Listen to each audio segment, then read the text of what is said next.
Hey everyone, I thought it would be appropriate to get on here and do a quick talk on the difference between herbs and essential oils. A lot of you may think this is really obvious, but I'll tell you what, I did not know this. My gateway to natural medicine was essential oils straight up. There was nothing else. I used nothing but oils for every ill for years and years and years and years. I never truly needed anything else, and I'm grateful for that. But at some point, I feel like I've read every book I could read. There wasn't really anything new coming on the market, even that when I started with essential oils, there was like nothing available. By the time I kind of stopped selling essential oils, everybody and their mother was writing a book about essential oils, and that's great. But the information really, really starts to recycle and repeat itself. And I remember hearing somebody say, there's more to life than essential oils. There's more. Essential oils is great, but it's not everything. And at first I was like, oh, how dare they say that? Essential, silly me. But I took it to heart because I'm like, well, if there's more, like if there's more medicine out there than essential oils, what could that be? And then I'm like, well, herbs are obviously essential oils. Well, no, they're not. Some herbs can be used as essential oils, but most herbs are in fact not. They're not aromatic, they're not volatile. And so I kind of wanted to break down just what the basic differences were for people who don't know, like I did not know. I had learned a lot about essential oils, and essentially what they are is the volatile, very fragrant molecules that are on any plant, and they gather a huge amount of botanical material, stuff them into a consolidated mass, and they run steam through. It's called steam distillation, and that steam grabs onto the chemicals, pulls them up through the still, and then as it cools, it condenses and it kind of comes dripping down in pure oil, and the water settles back down and the oil gets separated out. That was a very unscientific way of explaining what's a rather fascinating and complicated process. So what you're really doing is using steam to extract the medicinal components of the plant, the smaller, lighter molecules of the plant, and just pulling those oils. And that's why essential oils are so extremely concentrated, and you're always told to use a carrier oil and to diffuse it as much as possible, and spread it out. But when it comes to herbal medicine, the medicine is pulled out of the plants much, much differently. One of the main differences between herbal medicine and essential oils is that the plants used in herbal medicine are oftentimes not fragrant at all. So they would never lend themselves well to distilling because you don't have any volatile aromatic chemicals that are going to be distilled. So distillation is not the best practice for pulling the medicine out of those plants. Other plants can't be extracted by water or steam at all. They can only be extracted by immersing them into alcohol, and alcohol goes in and pulls the medicine out of the plant. And so that was really interesting to me to understand that there's all kinds of different methods of extracting medicine from plants, and steam distillation is only one of them. And it's also a lot less glamorous than I thought it would be. If you've ever gone to a distillery, there's just huge machinery. It's very industrial. It's loud. It's clanging. There's temperature regulation controls and equipment and hoses and pipes running everywhere. It's a very, very intensely regulated and highly monitored mechanistic process, which is in itself very fascinating. But it's nothing at all like what I had in my mind of this old world apothecaries. You know what I'm talking about, with little bottles and jars of different shapes and sizes and little labels on them and all these different kind of mysterious curiosity things on the shelf. And what do all these bottles and vials do? A distilling plant is nothing like that. So when we're getting into the realm of the apothecaries and herbal medicine, like I said, the way they do it is very differently. And primarily there's two ways of extracting medicine from the plant. Like I said, one is by water extraction and one is by alcohol. And it's really quite simple in that you're taking a mash bill, you're taking, a botanical substance and either immersing it in water and letting it steep for a while, or you're immersing it in alcohol and letting it pull the medicine out. The alcohol is one that's going to last forever and a day because alcohol is high potency. It doesn't break down. It's not going to deteriorate. Water is what introduces rot into a material. So anything that's being distilled by water, when you're pulling the medicine out by water, that's going to be a tea primarily, or what they call an infusion or a decoction. All that really means, infusion means that you're pulling like the leafy material, and a tea, you're basically making a tea, or what they would call a tisane in the herbal world. A decoction is you're pulling for longer periods of time. Sometimes you simmer it and let it sit, but you're pulling the medicine out of the roots, which is more of a woody type of substance. So you can imagine it would take longer. It might take higher temperatures. It's going to take a little more effort to pull the medicine out of a root than it is out of a leaf or a flower.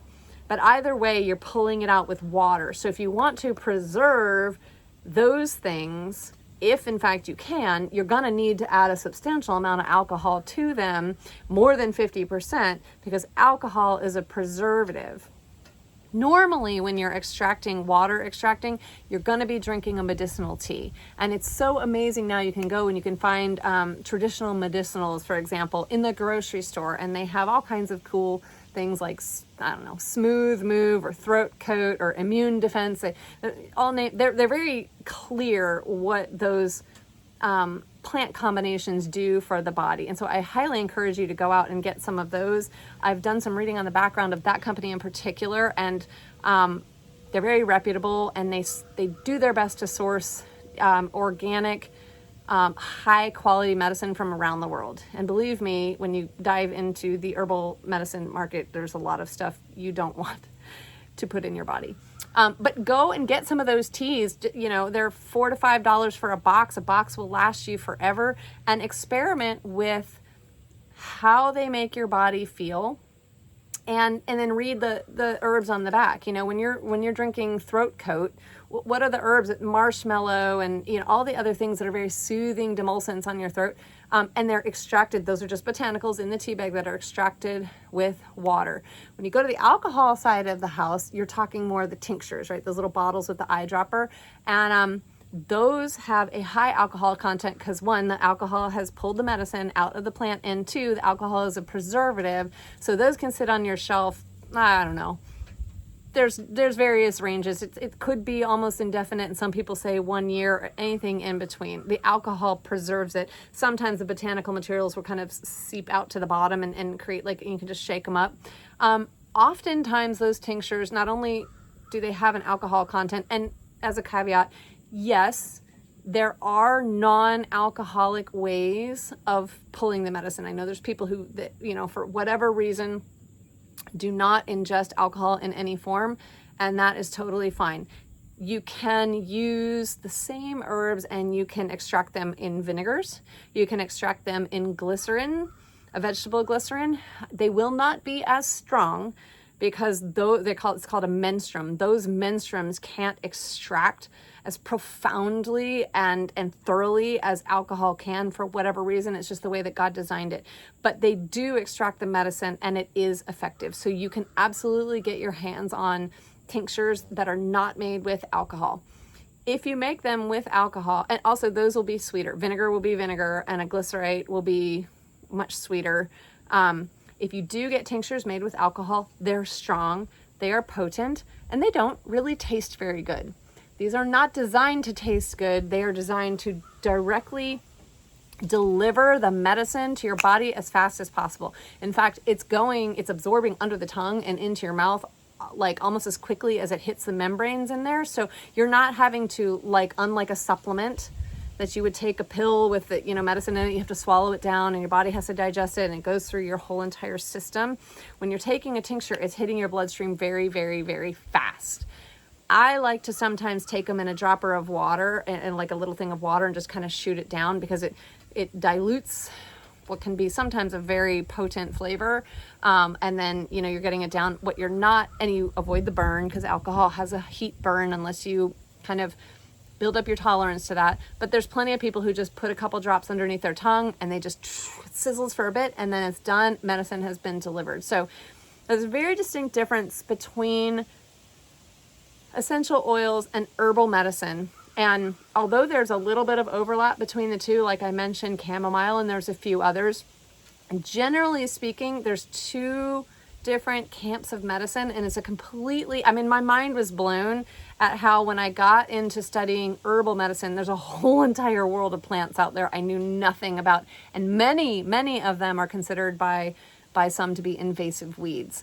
And I just think that's just cool, because that's just like how God works. Like, the world is trying to stamp it out and call it a weed because it's growing in a place that they don't want it to, and it's really good medicine. I have weeds growing all over my garden, and I know what each and every one of them are and what to use them for. And yes, they might get a little bit out of control and they'll grow a little bit more than I need them to. I've definitely had spilanthes take over. I've had wild lettuce explosion. I still have a wild lettuce explosion. And it's way more medicine than I ever care to make. And currently I'm not in a medicine making business, but I can, make things for friends and family. But just understanding that there's a whole entire world of plants out there. It's really exciting. You can get into plant identification and go on foraging walks and realize, like, I don't know, at least half of the time when you're encountering a plant in the wild, as long as you can positively ID it, it probably has some sort of medicinal purpose. And it's interesting, there's plants out there that people have debates, so it's poison, oh no, it's not, and all of that, and that's fun to get into. And you can work with a practiced herbalist, a practitioner, for those herbs that are questionable, but those tend to be for like really extreme health cases.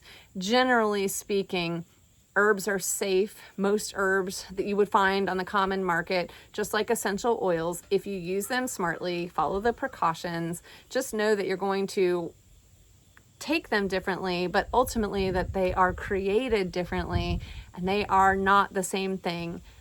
They can both give you a similar result in your body depending on what it is that you're seeking to treat or heal. But I've definitely found times when herbs are much more appropriate than an essential oil, and I have found times when an essential oil is much more appropriate than an herb. And in your natural health journey, you will discover that as well. So I'll get into that some other time, maybe give you some examples. It's beyond the scope of this video. So talk to you later.